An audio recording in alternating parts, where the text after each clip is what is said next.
मालिक के सासू जी आंगन आवे, आंगन में देखे जे मालिक घर आंगन बोहर के डेढ़िया पर जमा क्या दिल के ये बोटरन के कुरी लगा दिल के मालिक के सासू जी सवेरे सवेरे मालिक के व्यवहार देख के मालिक के उल्हन दे उपराग दे मालिक के कहे गे धोछी गेल छहिया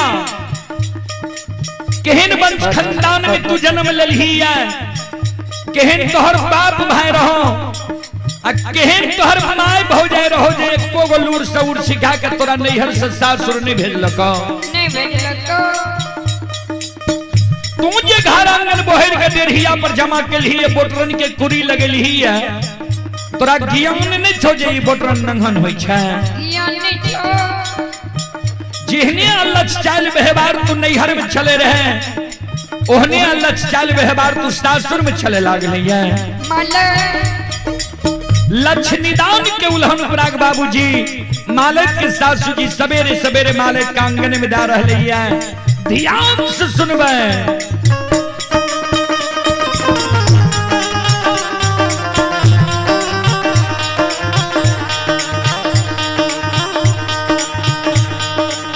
आगे नहीं